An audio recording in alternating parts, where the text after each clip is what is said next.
So, what are we going to talk about in this session is why tech industry, what's good or what's cool about this tech industry right now, and my journey into the tech industry, and key areas to focus for you guys to develop your skills in terms of how you can get into tech industries and what are the opportunities that we have present in tech industry apart from the technical roles, and also what are the practical steps that you can take ahead. And I would be able to give you some key resources which help me develop my skills and come to this point in my career journey. So yeah, why tech? As you can see, it's a really large global industry, one of the fastest growing and fastest evolving industry as well. There's new companies being formed every day. There's startups, there's big companies that are getting into tech. So it's a universal industry, to be honest. As you can see, the industry is valued almost 5.3 trillion US dollars. That's a huge amount, huge money, huge economy that's thriving around this whole environment. Um, and also every industry, not just tech, like every industry, like for example education to utilities like energy to sports to finance, to any industry you take, every industry is going through a tech transformation. They're adapting new technologies, they want to automate their systems. AI is coming into play. So AI is artificial intelligence, it's coming into play. And now with cryptocurrency leading the finance market now, that's also coming into a tech concept as well. And also another good thing about tech industry is after COVID pandemic, it has boosted the possibility and the potential to work flexibly. You don't have to go get into the office. You can work remotely, like full time remotely, like Recoded operates, or you can like work 2 days work from the office and 3 days work from home. And also the growth is exponential and the growth is fast as a person who would be entering into the tech industry. For example, you could enter into the tech industry into an entry level role, and within 8 to 9 months or maximum 12 months you'll be able to grow faster, learn yourself up the ladder, and can get promotions very quickly. And also the pay is really, really great in this tech. So key segments of global IT market. Before we dive into the nitty-gritties or the focus area that I want to talk about, I just want to give a quick synopsis about what's the IT industry is all about and what kind of market we are operating in. So if you look at it, so tech in IT market is divided like devices and hardware, IT services, software, telcos, and emerging tech. So under emerging tech is where SaaS comes in. That's where I'm working. SaaS industry is what I'm working for. Apart from that, we have like the normal old school tech industry services and devices and hardwares like Dell computers, IBM, to network equipments that companies that provides automated systems and so on. And then IT services, you will be familiar with this kind of stuff like training, supports, and like planning and implementation services like IT agencies. And software, as we all know, mobile apps and system software, like any software that we come across in terms of Windows or Mac, to anything like that. And also telcos, wireless data and voice. What we call that is like all the uh, communications in terms of telcos like O2 to Virgin Mobile to all the networks available around the world. And also we have something called VoIP, which is voice over IP. So you might be doing IDD calls from your country to another country. It might get routed through an IP address rather than you calling through WhatsApp or anything like that. So that's a different service as well. So today we'll be focusing on this 19 percentage of SaaS. In SaaS also we have a lot of varieties. I'll be talking about that as well, even though that is, it may look like a small percentage in terms of the whole global IT market. Still, it's a significant portion and it has a high value in terms of job opportunities and revenue growth as well. So, moving on to the next. So, types of services software we have SaaS, PaaS, and IaaS. IaaS. So, what do we mean by this is uh, infrastructure as a service. So, earlier we used to get services in the sense of like hardware, like physically. Now we don't have to get servers or hardware physically anymore, it's all in the cloud. So you get this infrastructure as a service, so you don't have to invest a lot of money in terms of physical locations. And then of course, uh, software developing in terms of product as a service. So it's like cloud inventory and stuff like that. Before I move into SaaS, I'm gonna have a question for you guys. What is SaaS? You can write in the chat box and let me know what you think is SaaS is. It's a nice little word.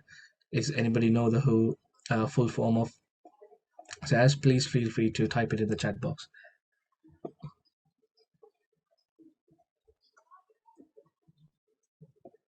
Well, I'm seeing Bhavik has asked who's an Avenger fan. I would say everybody should be an Avengers fan or Marvel fan at least. There's so many series and movies coming out now. So yeah, I think I don't know if I'm pronouncing your name correct. Tabarek and Irem has put the right word. It's software as service. So earlier we used to install softwares into our computers and so on. Now we don't need that kind of facility in terms of software because you have the software licensing and delivery model in which software is licensed on a subscription and then it's hosted on during in the cloud and on the on-demand software. So you don't have to install it, just log into your computer through the website and you have the subscription with them and you can easily access the software anywhere from the world and any device from the world. So you don't have to be stuck to one device, and that's what it's enabling us to work flexibly and remotely these days. So it's all cloud based, so it's much easier and flexible for us, and it doesn't take up much space into your computer or the server as well. Moving on, the best key benefits of SaaS, of course, as I mentioned, availability. You can access it from any device, from any place on earth. And then customization in terms of you can customize the tool according to your needs. It's agile. Most of the SaaS platforms are agile. It doesn't come like a hard coded thing like a software, and you're unable to change things according to your need. But with SaaS you can immediately change it because they are agile. And then investment in employees work optimization, because it gives you the rationality and flexibility to work from anywhere in the world. And scalability is much large compared to other softwares, because you don't have to have a hardcore hardware system or anything like that. It's able to manage large amount of data in real time, so you don't have to have large spaces in your computer or your drive to install these kind of softwares. It's just all cloud based, and the speed is also very fast. It's real time and ready to use solution, so there's no need for a development time or development wait, we call it. And since all these SaaS products are SSL or SSL secured and which have two-factor authentication as well, and with the GDPR regulations and so on, these softwares are much more protected in terms of data security. And also it has platform independence, not just your computer. You can log into these websites using your mobile phone, using your tablets, iPads, anything as such. So it's a really, to put in a nutshell, it's a really simple and flexible concept as in software to use in this world right now, and it's really growing in the market. So there are few different types of SaaS products that are available in the market right now. ERP, enterprise resource planning. Usually, this is what majority of the companies used to have in terms of softwares back in the old days. Like we call it, we maybe you guys would have heard about something called SAP or SAP, and then the financial softwares that most of the companies had. Now it's moving into software or cloud-based SaaS products that's much more flexible and agile to work with. And of course, as I mentioned, planning and billing, project management, accounting, and also content management system. Content management in the sense like, you know how marketers publish content on social media, Facebook, and all these platforms. Earlier, it used to be manual. Now it's like you have these tools to do automated content, and these content are developed. Even this presentation that I'm making right now is used. I'm not using Adobe or PowerPoint as a software. I'm using a SaaS product called Canva, which is an online designing tool, very flexible and easy, and I can log into this software from any part of the world. And then of course retail and e-commerce. You know how e-commerce is thriving these days in terms of like online shopping and Amazon and all those kind of stuff. Communication, HR management, and customer CRM. So CRM is like companies deal with their clients in B2B environment, and also companies deal with their customers in a B2C environment where you get the data of these customers and send newsletters and all that. Earlier, it used to be sent manually through email only. Now you have the CRM system where you create automated sequences which send these emails and newsletters in a nice and organized manner. Moving on to something which I am part of and which I am passionate about, Martech. So who knows what Martech is? Please put this in the chat. So let's keep it a bit interactive and see who knows what Martech means.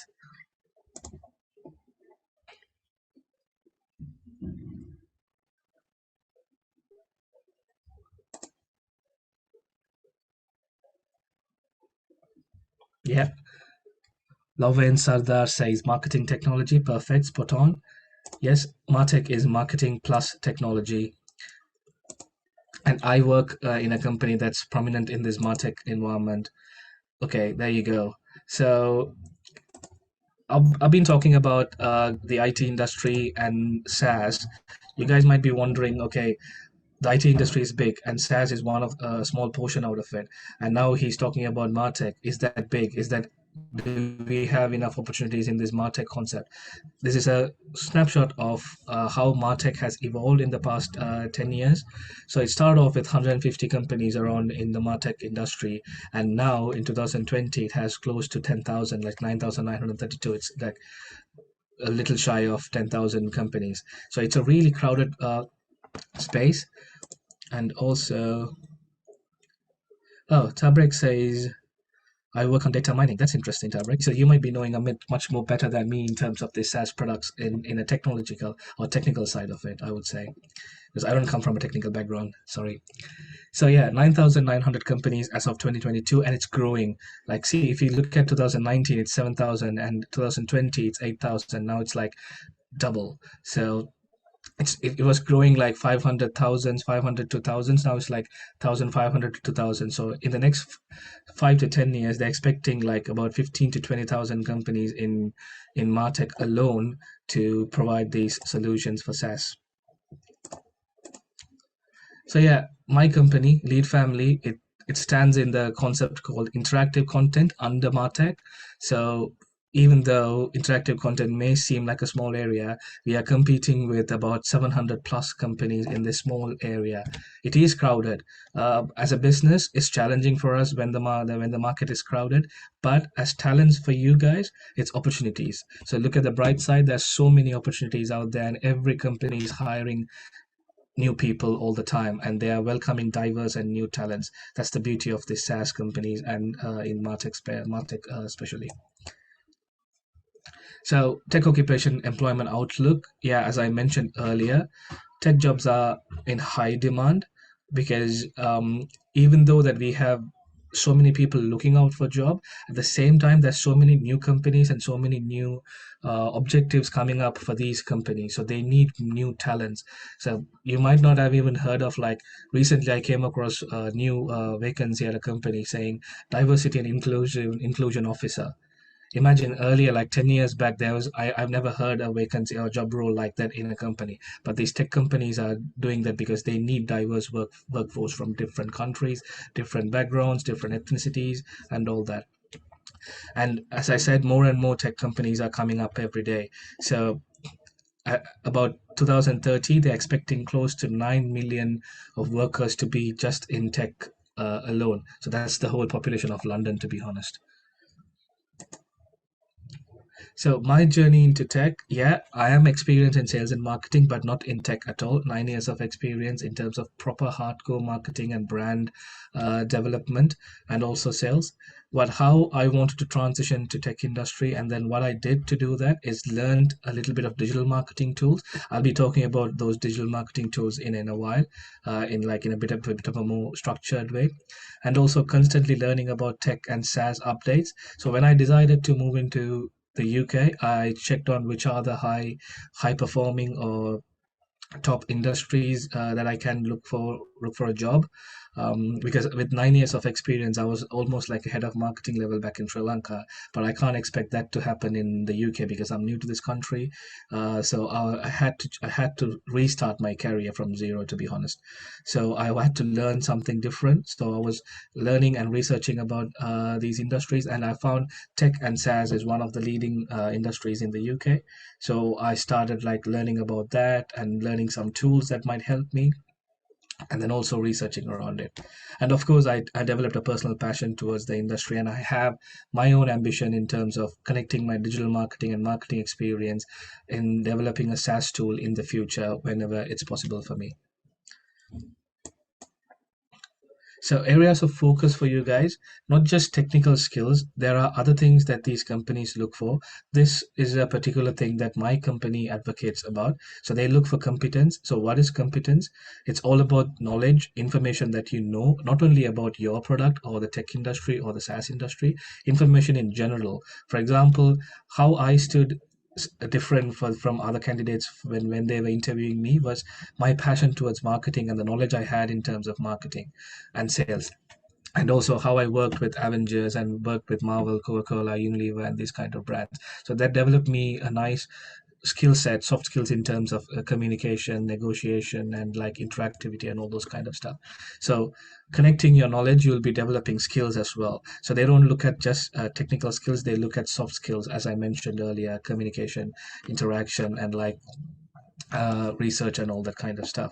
And of course, attitude, want to do, determination. Any company, not just tech companies or SaaS companies, they believe in these kind of attitudes.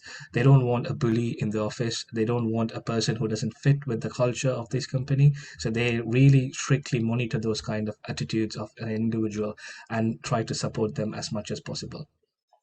And of course, ultimately performance.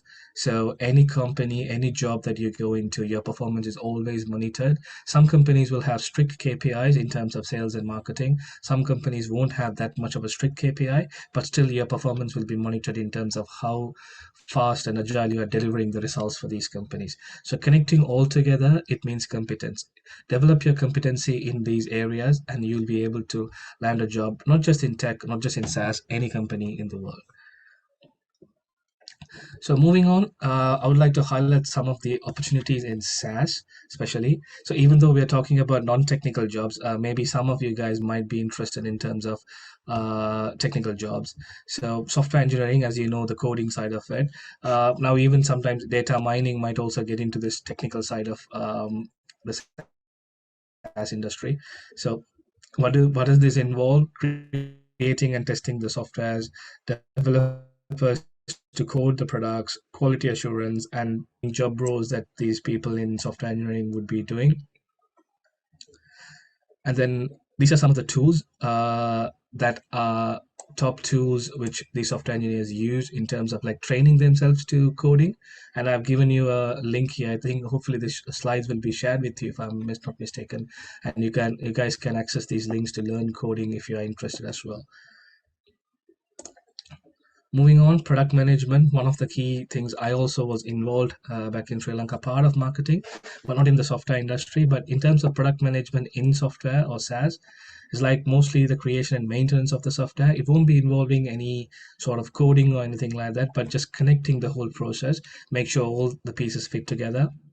Like the product managers will have much higher responsibility in terms of delivering the product out to the market, and of course effective ops of development, launch, and the lifespan of the product. So these guys would be like in charge of the whole product in terms of tracking and monitoring the performance of this.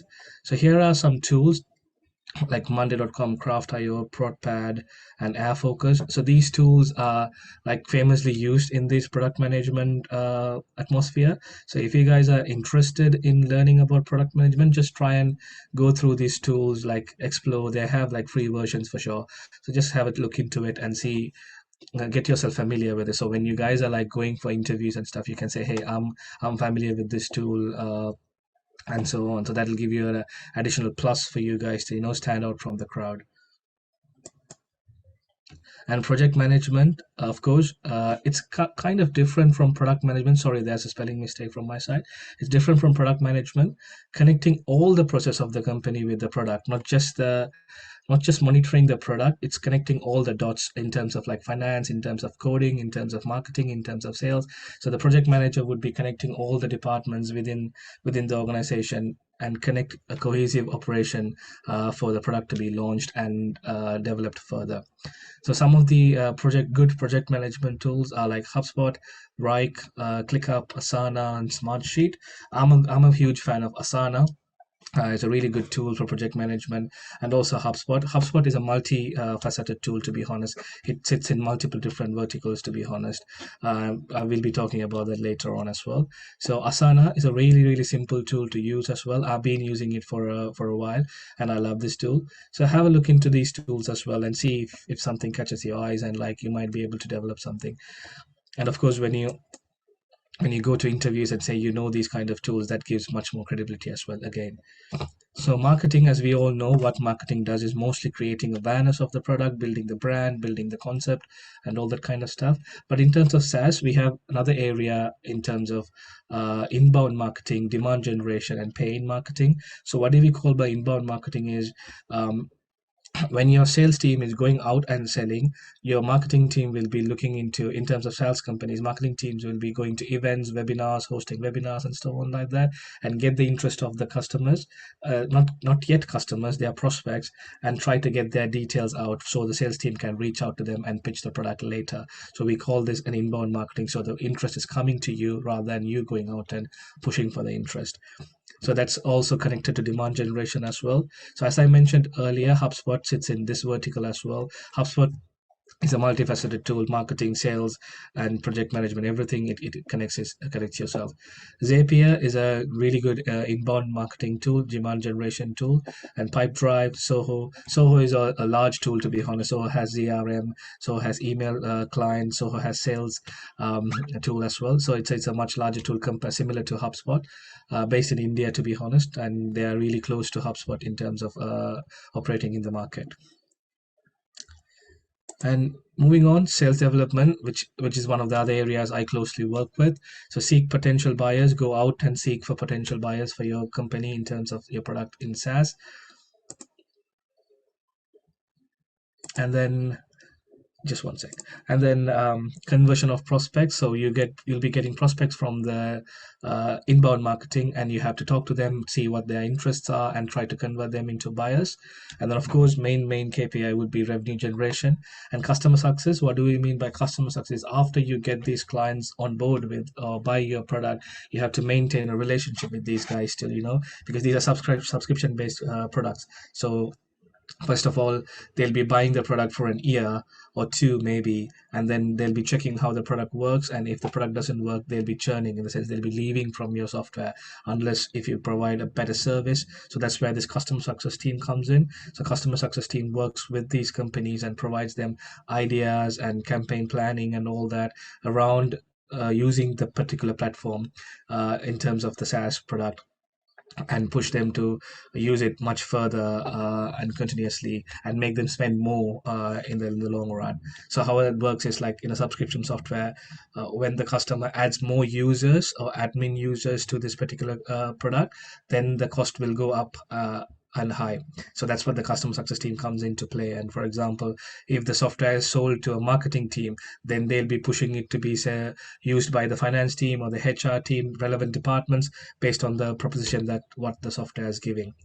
So there are some tools that you would want to learn if you want to get into sales development. Best possible, if you say that you know Salesloft and Salesforce, that'll be like the top tools for you guys to get into sales development in SaaS companies. Cognism is a lead generation tool which gives you contact details and emails.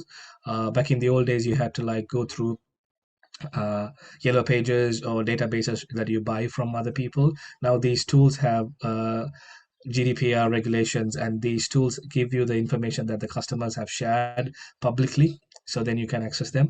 And the sales navigator is LinkedIn. Through LinkedIn, they have a separate platform for sales entities, so where you can check how many people working in the company, what kind of revenue that this company has, and how fast the company is growing, have they got any fundings. So these kind of key details will help you, reach out to these potential buyers and target them specifically with the need they have and the solution that you are bringing for them.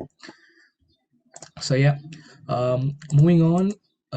Last but not least, in terms of opportunities, of course, finance and people. Any company would want to have the finance team and the people's team. So what do we call by people's team is HR. So in SaaS companies, they don't call themselves HR or human resources. They call them people's team because they want to create a nice, cohesive, and a beautiful environment for people to work with, a friendly environment for people to work with, rather than being a strict HR concept altogether. So, talent acquisition and people experience, creating better experiences. That's why a lot of employers or employees love to get into tech companies and SaaS companies because of the work culture. It's very fun and like nimble. You can just play around. It's like work while you work and play while you play concepts. And then of course financial and legal management as well. So these are some of the tools that you guys would want to get familiar with if you are interested in finance or people segments of these companies. So Zero and Sage, you guys might have heard of these tools. And then these are like pre advanced financial tools. And then Approve, Workable, Bamboo HR. Bamboo HR is a new tool, and that's what my company uses. It's a very, very easy to use HR management tool and all that kind of stuff. So, planning your path, the next steps in terms of how do you get into tech industry? Very simple and straightforward. Find your interest. So, as I mentioned, there are different opportunities. So, find your interest according to your passion. You might want to get into software. You might want to get into marketing. You might want to get into sales. So, depending on your interest, just try to fine tune it and try to develop a knowledge in terms of that particular segment in SaaS. So, for example, marketing in an FMCG company, you might have to develop different knowledge in brand building, brand engagement, customer engagement, so on. But when it's come to SaaS companies, you might have to develop the knowledge in terms of business to business, because most of these SaaS companies are selling to businesses rather than consumers like us. So you might want to develop your knowledge in terms of that vertical, that area, and research thoroughly around it. And of course, networking is really, really crucial in terms of you guys getting into SaaS, because networking will give you credentials, as well as it'll improve your knowledge as well. So there'll be a lot of networking sessions, like even this webinar that you're attending right now. It's sort of a networking session and also developing your knowledge as well. So there's so many platforms out there for you guys to network in terms of your interest. Particularly, for example, if you want to get into a sales background and you want to get into SaaS in terms of a sales background, you can get into network groups that are focused for sales as well, sales only. And of course, practice different skills. In terms of what I mean by that is, like, even though you're interested in one particular segment or one particular opportunity, it doesn't mean that you shouldn't explore other opportunities as well. Like, it's good, and it's not going to be a harm for you guys if you can develop other skills as well. For example, if you're interested in marketing, why don't you just develop a little bit of a skill in terms of sales or finance, financial knowledge as well? So that'll give you much more leverage in terms of how you operate, and maybe add a bit of product knowledge as well. So then when you're interviewing or when you're going for companies like this, you'll be able to like showcase, hey, I know marketing, but at the same time, I understand this product much better because I have a background in product as well. I've developed my skill sets about product knowledge as well. So I don't have coding background, but I can easily adapt to this concept and learn the platform as well. And moving on, final thoughts from me, guys. Explore further than your interest. As I said, if your interest lays on one particular segment, don't just restrict yourself. Try to explore further, because for me, as an example, I was completely a marketing guy and a bit of sales as well, but I developed my knowledge, I developed my interest in terms of digital marketing tools. So I learned tools like HubSpot, Asana, and like Facebook Manager, LinkedIn Managers, Google Analytics, and all this kind of stuff. So these are like essential concepts in terms of digital marketing. So I learned that side of it. So that's why I was able to land a job, which is connecting these bridges as a sales and gamification marketing specialist. And of course, don't be afraid to start from the bottom. Even though I had like 9 years experience, I was nervous, but I took the plunge to start from the bottom.